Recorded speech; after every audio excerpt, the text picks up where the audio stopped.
Hello tech friends, today we're going to look at some computing books specifically that have been published by the company Usborne. Now Usborne will be very familiar to any kid that grew up in the UK in the late 70s, early 80s. They specialised in kids books and they did a range of computing books in the 80s specifically that was to do with basic programming, and they have been kind enough to make them available on their website for free. So I'll put the link in the description so you can come and have a look at these PDFs. They do actually do new books on programming that cover Scratch and Python, but that's not weird or old enough for us. So if I just scroll down and show you some of the books that they've got, I think you'll find these quite interesting. So we've got Practice Your Basic, Better Basic, Computer Controlled Robots, How to Make Computer Controlled Robots. And that one says it's for the C64, VIC-20, Spectrum and BBC. We've got How to Make Computer Model Controllers, Keyboards and Computer Music, Jazzy. Experiments with Your Computer. There's a little quote there from Hackaday. That's a good website if you've not heard of it. Just giving their own take on what they think about the Usborne books. Programming Tricks and Skills, Machine Code for Beginners, Computer Programming Basic for Beginners. That's the one we'll be checking out. Practical Things to Do with a Microcomputer. But it doesn't stop there. Look at these. We've got computer game listings as well. Computer spy games. Weird computer games. That's more up our street, isn't it? Creepy computer games. Computer battle games. Computer space games. And then we've got some actual sort of more keying in the entire game. And there's only one game in it. Mystery of Silver Mountain. Island of Secrets. Fancy Games. Adventure programs.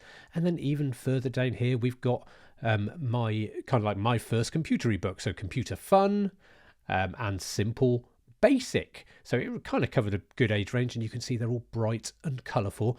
I'll just very quickly show you one of these before we dig into one of the other books. So this one is The Mystery of Silver Mountain.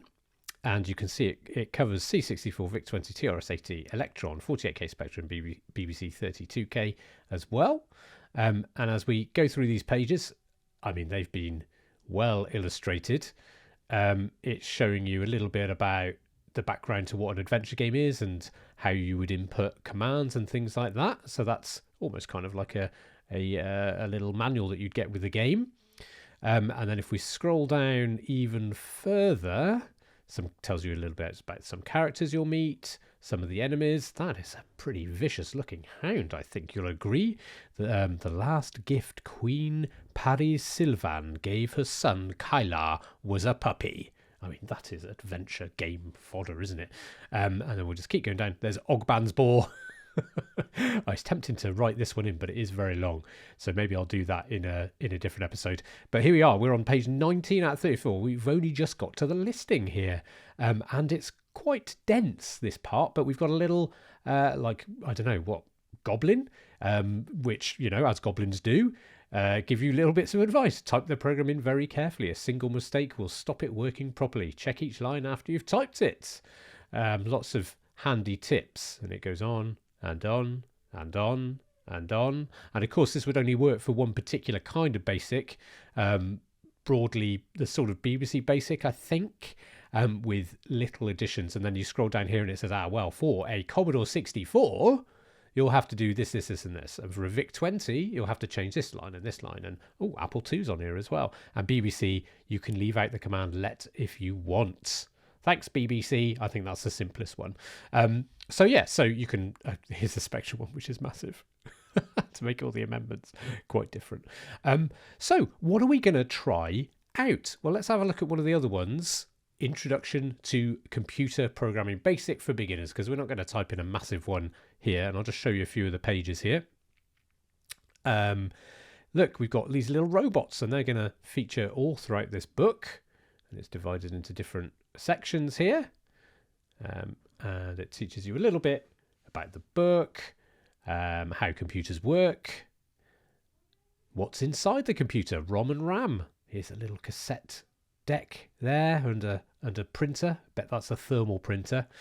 And then how you give computers instructions. I mean, this is almost kind of like a cartoon strip, isn't it? In terms of the image and a bit of text and stuff. Very easy for kids to read.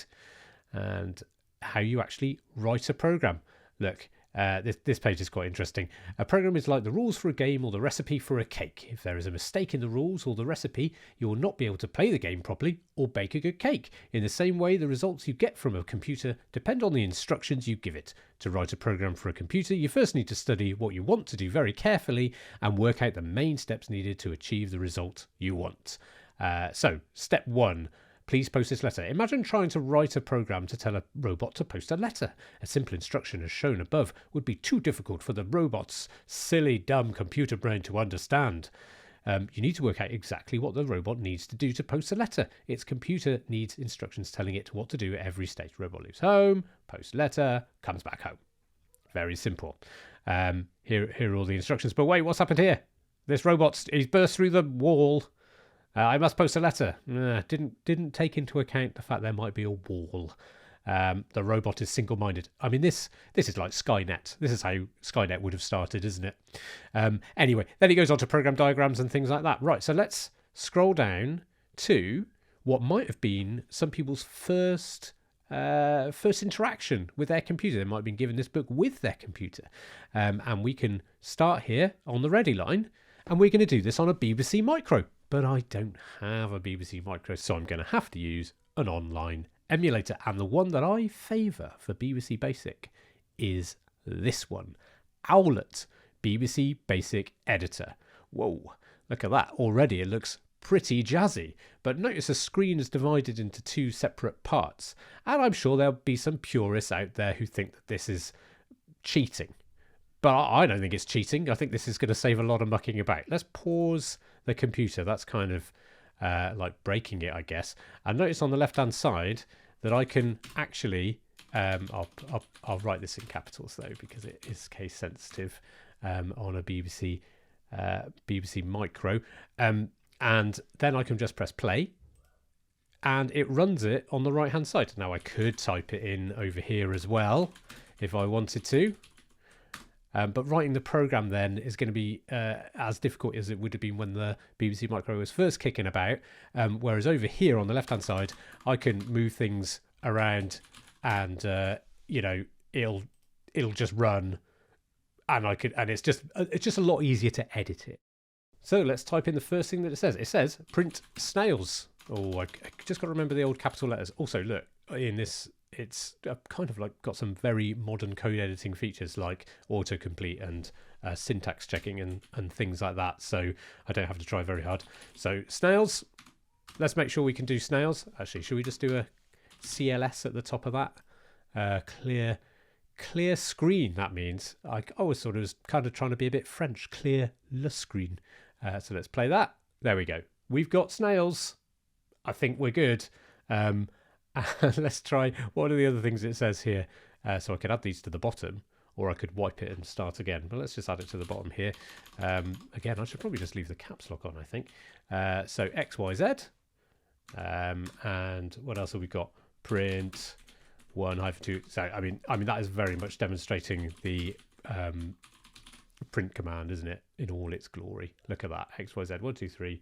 Rubbish. Now let's go back over to the instructions and see what it says next. So this part is talking about variables, it looks like to me. It's saying let A equals 6, let B equals 7, C 23. So these are numbers to be stored in the computer's memory. These are the labels for the memory spaces. And then it shows you how to use the little $sign to indicate different kinds of variables. So we've got numbers and then we've got letters. So strings, as you might know them. Who knows what kind of number that is? Is it an integer? Who's to say? And then we've got a little bit down at the bottom here that displays something to do with a leap year. So let's type that in and see what we get. And I'll clear all of that. I like to start the program with CLS anyway, though. So let B equals 365. Recognize that. The $sign, dollar. Where is the dollar on the keyboard? I so rarely have to use it. Days in the year. Okay. Let L $, equals except, oh, there we go with the old capitals again, except leap year. Right, okay. Not too complex so far. And of course, because this is so editable and I can just move things around. The numbers just aren't that important. It's certainly in a program of this length. But when we get longer and we sort of say go to this line, we would have to be very strict about what lines of code we wrote on which lines and made sure they matched. So D dollar. Oh gosh, let's get into the habit of those capital letters, shall we? Print L dollar. Okay, right. And then it says end at the end. And it says many computers do not need an end. We're all going to meet our end in the end, though, aren't we? So there we go. That just demonstrates how to display items that are stored in variables. So we've got the number, and notice on the BBC Micro it moves it over to the right. Days in the year, except leap year. Okay, that's literally just text. So okay, starting simple, but I would say you need to start simply with this. When I was young, I tried to just enter listings in that were in magazines and in manuals and things, and I'd just be a bit ambitious and I'd type it all in and it wouldn't work, and then I'd get frustrated and that would be the end of that. But this has been written in such a way that it's fun, it's kind of simple. It's only giving you a little bit to digest at a time. And I think that's a much better way of doing it. Okay, let's see if we've got one more that we can try out in here. Here we go. This will be one with a bit of input. So we can see we've got the little Space Invaders chatting here along with the robots. Oh, and looks like this bug. So this is showing you how to do input. Oh, look at this. Give me a number. 62. Not allowed. You cannot put a string in a number variable. Oh, because you've actually written the word 62 out rather than the number 62. We've all fallen foul of that, getting our variables confused. Okay, well, let's type this little input program in and we'll start all of this again as well. I mean, this really does make typing a program much nicer. Okay, let's not do the CLS on this one. In fact, we'll just type it on here. There we go, just to prove we can control the emulator itself. Okay, right, what is your name?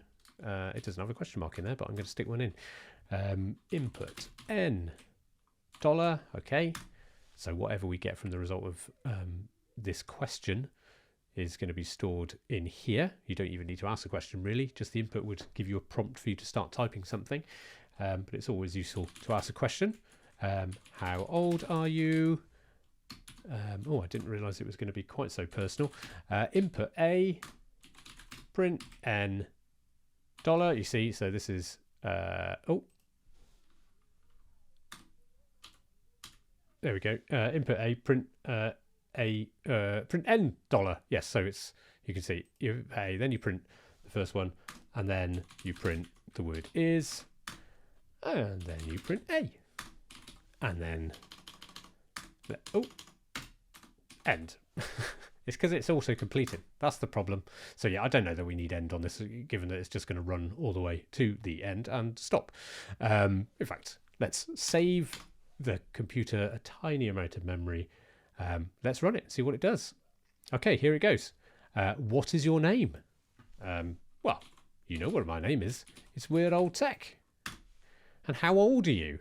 I mean, if I speak for the channel, it's been going for nearly a year. So I don't know what, 300 days. So maybe I'm 1. Weird Old Tech is 1. And again, that alignment, because the BBC Micro treats numbers differently, I think you can override that somehow. But there we are. It teaches you how to input something and store it and then get a result. I mean, that is really scratching the surface of what these books can do. If I scroll a lot further down, let's see. We can do sums on here. We can do, what else can we do? Multiplication and dividing stuff, comparing things. So if statements are absolutely very, very core, aren't they? Should we try this weather program? It's just too tempting just to try one more program, isn't it? Obviously, if statements are the backbone of logic in any computer program, because they change the flow of the program, you know. Okay, right. What's the weather like today? Again, I'm putting the question mark in. All right. Then we will tell it. Okay. And then if this is going to be, I'm struggling because I so rarely use the dollar sign, along with many other reasons why I would struggle to put all of this stuff in. If you type in rain, then print umbrella. Oh, it's umbrella time. Okay, that's good. If $W equals sunny, if I type in sunny, then print good. And then should we do another one? What are other weathers? Snowy, then print brr. There we go. Shall we do a loop there to go back up to the beginning? So it just keeps on asking us the question. I think that's a good thing to do. Okay, right, let's play that. What's the weather like today? I mean, if I type in anything at all, it'll just take us back up to the start and it'll just keep asking us, okay, what's the weather like today? Well, to be honest, it's rain. It's umbrella time. It's like Chico time. What's the weather like today? Let's try the sunny one. Good.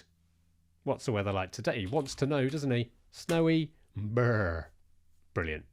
And that is very much, once you get that concept, I think, the if statement, you do this or you do this or you do this or this. And the way that this one has been written, the if statements just follow one after the other. But, you would probably want to say, okay, is W dollar one of these three things? And you could write the if statement in a different way, which would make it easier to add and replicate and things like that.